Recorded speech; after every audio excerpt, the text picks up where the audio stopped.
Side chick story time with Jen Queen, and this one is from Terry Ann that I pinned right up there. I stayed for 5 to 6 years. He kept cheating the last year or so. I wouldn't even touch his phone anymore. And that, I feel like, when you don't touch her phone anymore, you've given up. You know you're gonna find something if you do. And I think that's the point that she was at. I had been a stay-at-home mom for 10 years. My mom, dad, brother, all have passed. I have no one. And to leave him, I would have had to take my toddler girls to a homeless shelter. I refused to do that for my happiness. And once again, mothers, wives, doing what they do for their kids. Sometimes it's not just getting up and leaving. It's a nice thought.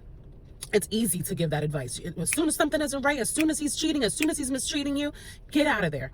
And that's not always the best thing to do, unfortunately. It's the right thing to do. Oh yeah, do that. But when you're in someone's shoes and you have nothing, you have no support from family or friends, you got to plan, okay? You got to plot first, especially when you have kids. Mid-November, we broke up. 2 days later, told me about the new girlfriend. The very next morning, without saying a word to me, brought our 4 and 6-year-olds outside to meet her in the parking lot. He must be off his rocker to do that. Our kids didn't even know we weren't together. When they came back in, he left with her. My oldest yells out, "Daddy's cheating on you. He's got a girlfriend." I put in over 200 applications, finally got a job, have to be away from my kids now more than I'm with them, even though he was working at Taco Bell when we met. He makes $30 an hour now in Mississippi. Somehow, we always struggled. When I hadn't had a haircut in 8 years and had 1 pair of tennis shoes from the time our oldest was born until about 6 months ago. So see, we go through the pain, the drought of these men not having money. And it's okay. We have their back, because we love them so much. And as soon as they start making good money, they're gone. If they want, they're gone. We only had 1 car. He could never get another one, even though he spent our $8,000 tax return the year before last on Pokemon cards.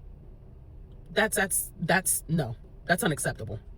So he has to still be at our house a lot. He says he still lives here, but stays with her 99% of the time.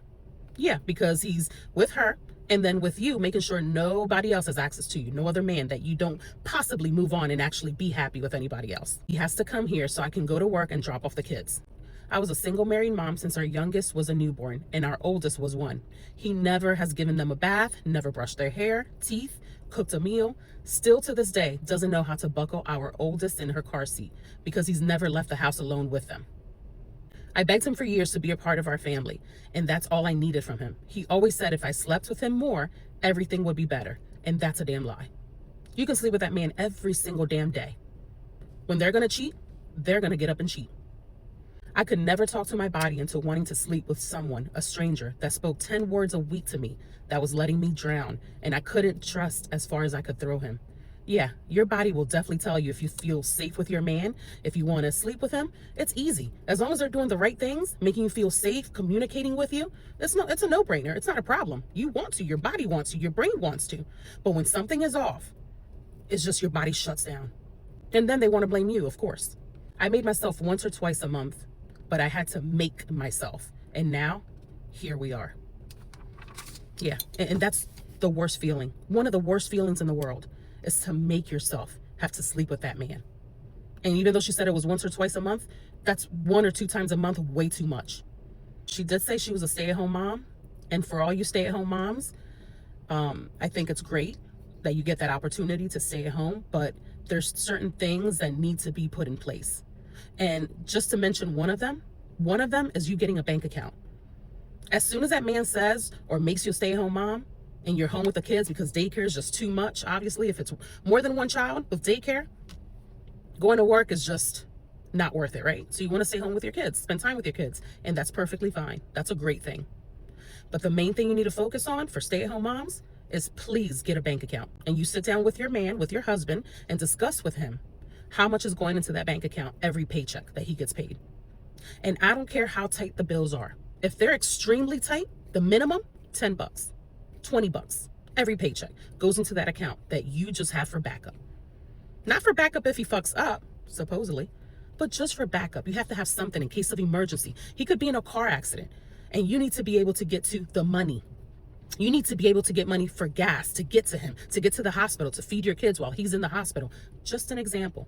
The point is, you need to get your own bank account with money that's going in there automatically. As far as for this wife, wishing you lots of love, peace, and clarity that you so need, and happy for you that you immediately put in those 200 applications and got a job.